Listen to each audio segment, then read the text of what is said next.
You're watching Stay Wavy TV, your home for non-stop WWE action and fresh waves of wrestling coverage. Slam that subscribe button, ring the bell, and it's ride your the boy wave. Wavy, Stay Wavy TV. Make sure y'all subscribe, click that thumbs up button. I'm about to give y'all 5 reasons why the WWE is officially cooked without John Cena. So John Cena had his final match this past Saturday against Gunther, where we saw John Cena, Mr. Never Give Up, give up!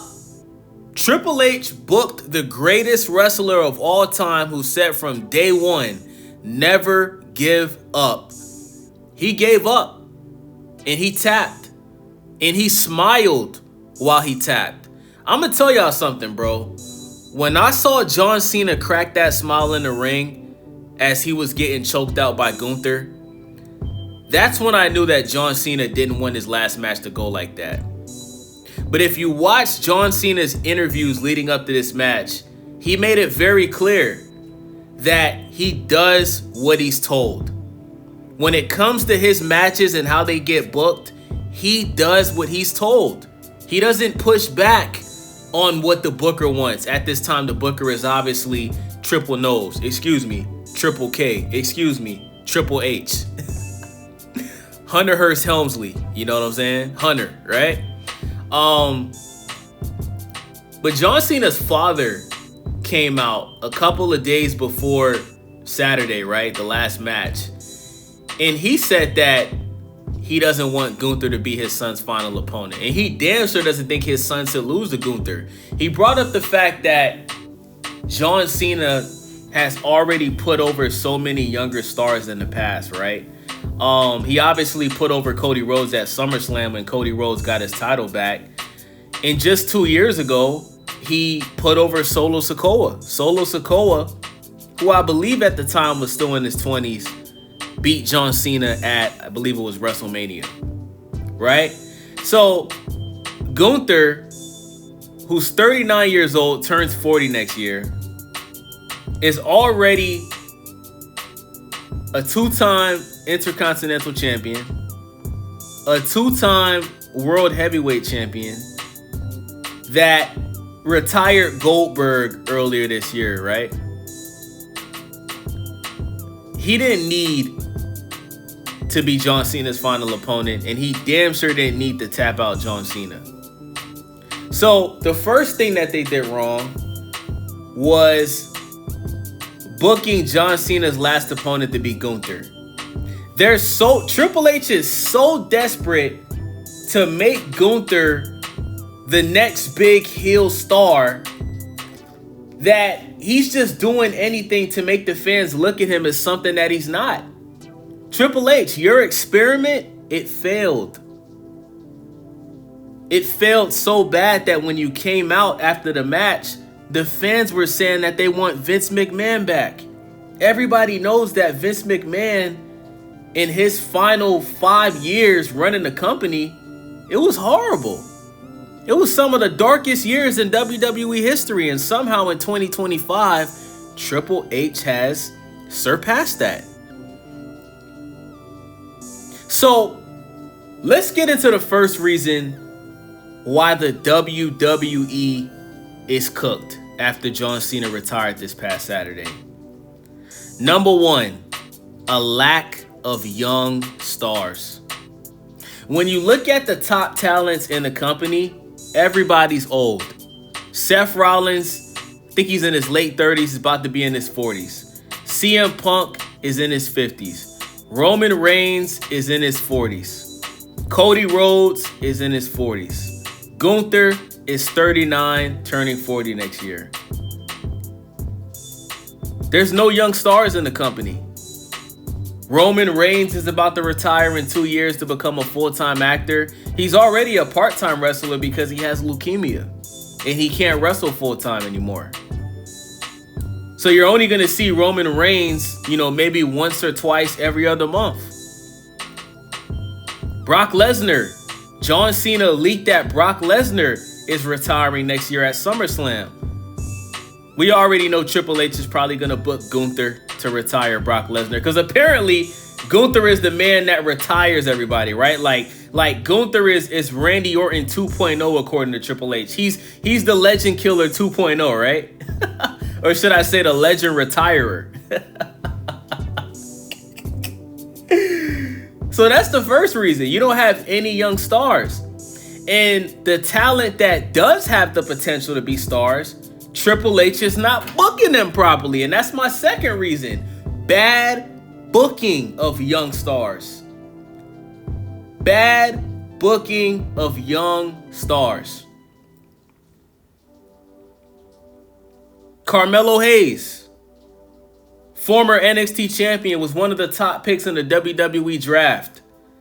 Since he's moved up to the main roster, he has won no titles. The fans want him to win. We've seen Carmelo Hayes' name trend multiple times on X. Multiple times. Where the fans is begging Triple H to book Carmelo Hayes better. Let him win matches. Carmelo Hayes probably loses 90% of his matches. Right? He hasn't won anything. Hasn't won an Intercontinental title. For God's sakes, guys, Ilya jacking off was out of the ring for a full year due to an injury, and he came back, and the first day of him returning, he won the United States Championship. What a spit in the face to Carmelo Hayes. What a spit in the face to Carmelo Hayes, who shows up the whole year since he's moved up. Always shows up, ready to wrestle, win, lose, or draw. And some jobber who was out of the ring for a year that nobody really even knows, doesn't sell merch, isn't over with the crowd. When this guy comes out, the crowd gives no reaction. The crowd is like, who the fuck is this guy? Who is he? Who is this Walmart brand Temu Aleister Black?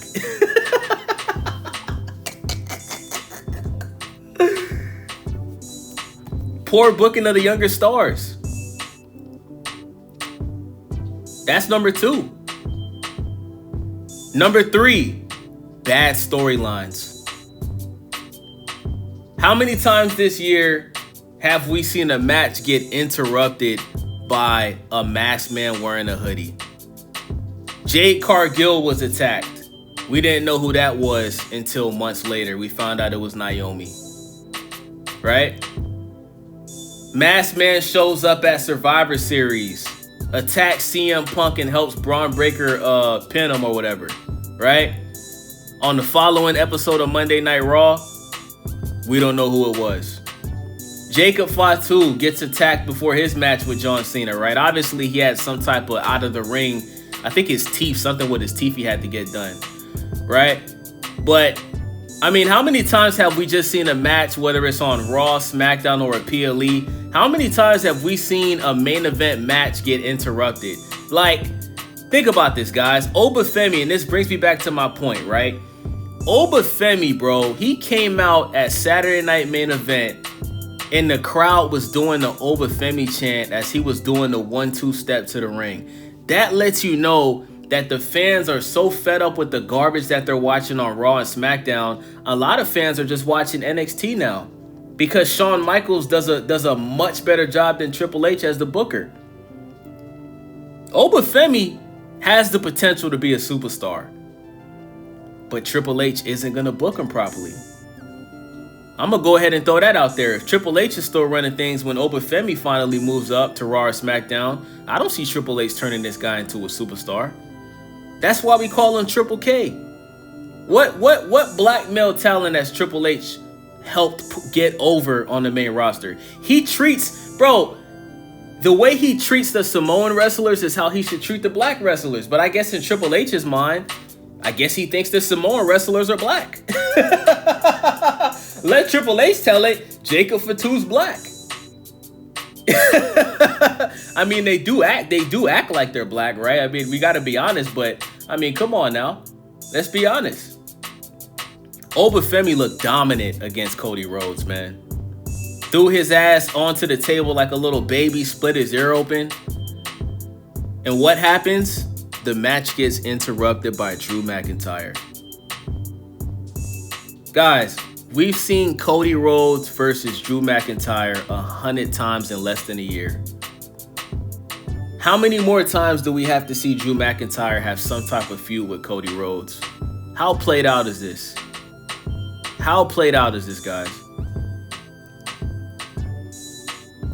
So, yeah, man. Like, every match has to have some type of interruption, bro. And we know that Triple H is doing this because he's just unoriginal. He knows that it's going to spike the views. He knows that it's going to make the clips go viral on Twitter and TikTok. We know that they're doing it for money, right? But that brings me to my fourth reason why the WWE is cooked. The fourth reason why the WWE is cooked is because Triple H is not giving the fans what they want. The fans want to see LA Knight win. LA Knight came back to the WWE about 3 years ago now. Won the United States Championship, lost it to Shinsuke Nakamura, ended up getting it back before he lost it again to Jacob Fatu. But you have a Money in the Bank this year in LA Knight's hometown. And it was clear as day that the fans wanted LA Knight to win the Money in the Bank. And what do? You make it look as if LA Knight is going to win. And what happens? Seth Rollins comes out, right? Wins the Money in the Bank with the help of the Vision, Braun Breaker and Bronson Reed and Bronny James and LeBron James. And Seth Rollins wins the Money in the Bank. Ends up cashing it in on CM Punk after he beat Gunther, becomes the World Heavyweight Champion again. Then you have the opportunity for LA Knight to win the King of the Ring, where he can get another opportunity at getting a title shot. You have LA Knight lose to Jey Uso. Then you have the opportunity to let LA Knight be John Cena's final opponent. But what do? You say, nah, even though Gunther already retired Goldberg, I'm going to have him retire John Cena as well. Because Triple H, he doesn't like LA Knight. He doesn't like the fact that LA Knight got over on his own and not with his help. See, Triple H hates that. When you just get over without his assistance, he punishes you for that. So you have LA Knight lose to Gunther. Not just lose to Gunther, you had LA Knight tap to Gunther.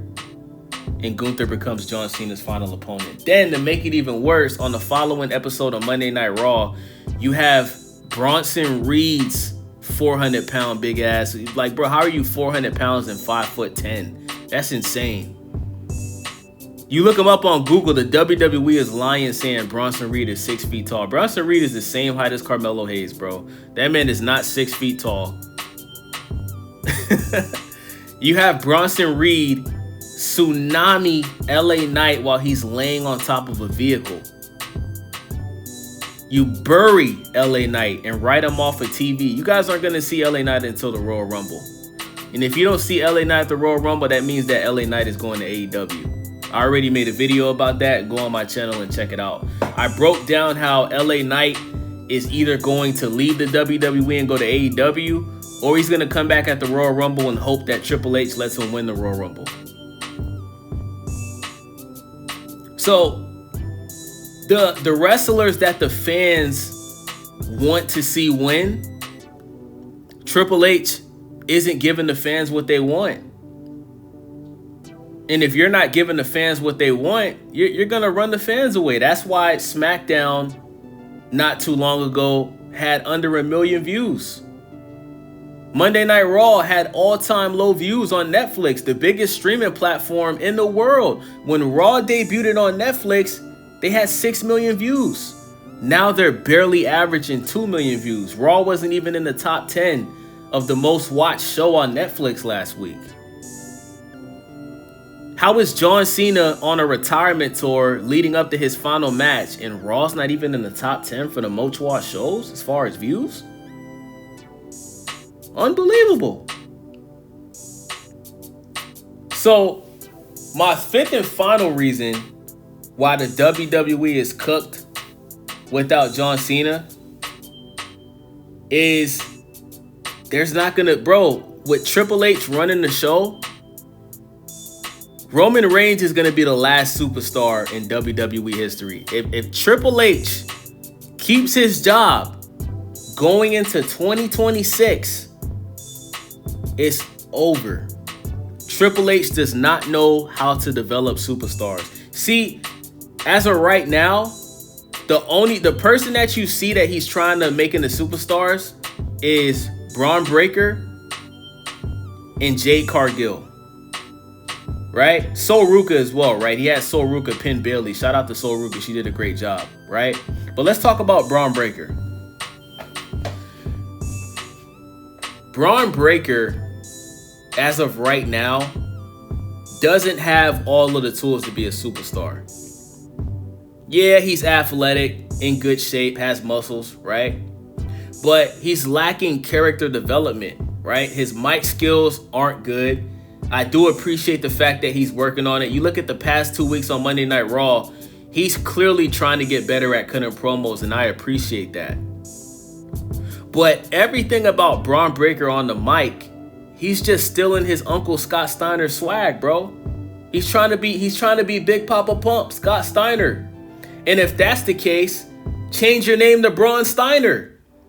The whole reason for Braun Breaker calling himself Braun Breaker is because he wanted to separate himself from Rick Steiner, his father, and Scott Steiner, his uncle.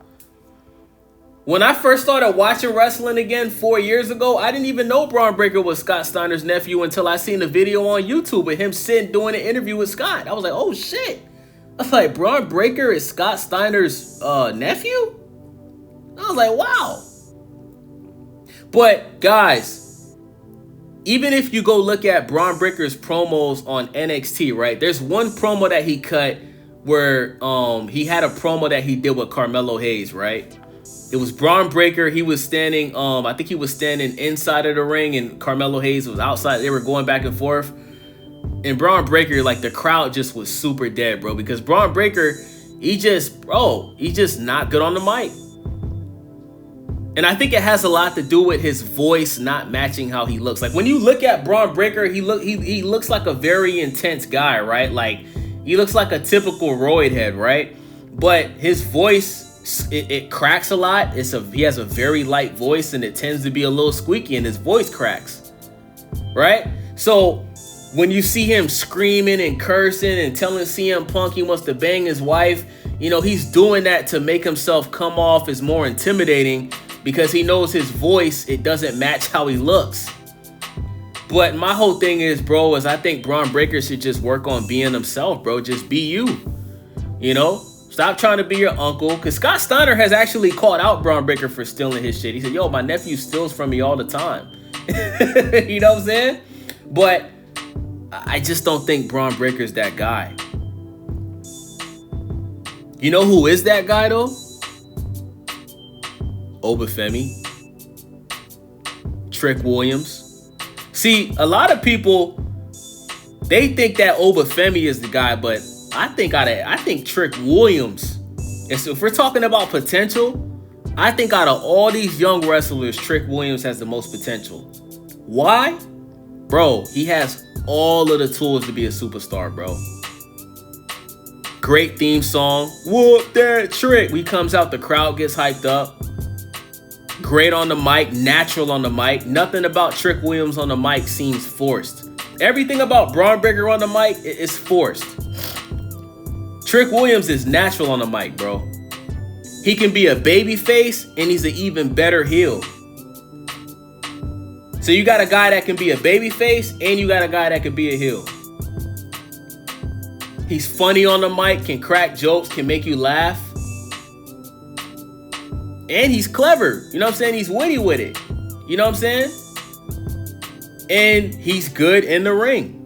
I do think Trick Williams' finisher move could be a lot better. His finishing move is like, he basically like just runs and knees you in the face, right? I do think that when Trick Williams does officially move up to the main roster, I hope that he comes up with a better finishing move. That's my only critique of Trick Williams. But just like Braun Breaker, he's jacked. And Trick Williams and Braun Breaker, they both share something in common. They're both former football players. And Trick Williams is a little bit taller than Braun Breaker. I think Trick Williams is like 6'1", 6'2". All of the tools to be a superstar. I think he has more potential than Booker T. More potential. And if you don't believe me, because I hear a lot of people make videos out there. I'm not going to say no names, but I hear a lot of these YouTubers, they make videos and they bring up Trick Williams and, oh, I don't see what other people see in Trick Williams. Go look up Trick Williams and The Undertaker. Go look at the promo that Trick Williams cut with The Undertaker on NXT. This happened like 2 or 3 months ago. Go look it up. Go watch that video and tell me Trick Williams doesn't have the potential to be a superstar. Clearly, The Undertaker believes he does. The Undertaker, who's retired, took time out of his day, pulled up the NXT to cut a promo with Trick Williams to help him get over. And Trick Williams did a phenomenal job. So, that's my 5 reasons, man. Like, the WWE is cooked, y'all. And I think the best thing for people to do is accept it, move on, right? Like, guys, let me tell you something. The worst thing you can do as a WWE fan right now is continue to watch Raw, SmackDown, pay outrageous prices to see a PLE in person, keep paying your money to ESPN, keep paying your money to Peacock, and you're watching this product hoping and praying on your knees that it's going to get better. Because Triple H said it himself. He doesn't give a damn what the fans want and what they think. Triple H said, if you don't like what you get, kick rocks, screw yourself. He doesn't care. Don't watch it. So, things from here on out, guys, after John Cena just retired this past Saturday in his final match, things are only going to get worse. Now, if you just want to be loyal to the WWE because you grew up watching this, I get it. I would suggest that you only watch NXT. Because if let me tell you something. If TKO sees that NXT is getting more viewership than Raw and SmackDown, they're not going to have a choice but to fire Triple H. So if you don't want to see the WWE go out of business or get sold to the Saudis, the best thing you can do is only watch NXT. NXT comes on every Tuesday on CW, and don't watch Raw and SmackDown. That will let TKO know, damn, hold on, NXT is getting more viewership than Raw and SmackDown, and Raw's on the biggest streaming platform in the world, and SmackDown is on Channel USA. Maybe it is. Maybe Triple H just isn't good at his job. Because they listen, TKO knows that the fans don't like Triple H. They seen the reaction after this past Saturday. They seen it. They know. They know that people aren't pleased with Triple H, bro. They know. So all we got to do is keep making videos like what I'm doing right now. Don't watch Raw and SmackDown. By the way, the attendance numbers for these PLEs, people are already boycotting the WWE. People are already not showing up to these events anymore. So, we just got to keep doing what we're doing, guys. But that's the video. It's your boy Wavy, Stay Wavy TV. Thank you guys for watching. Please subscribe, thumbs up the video, and let me know what you guys think in the comment section. It's your boy Wavy. I'm out. Stay Wavy signing out. Ride the tide, no doubt. From the rooftop glow to the neon cloud. You tapped in, so I gotta say love. Like, subscribe, keep the motion above. Until the next wave, we out. Peace.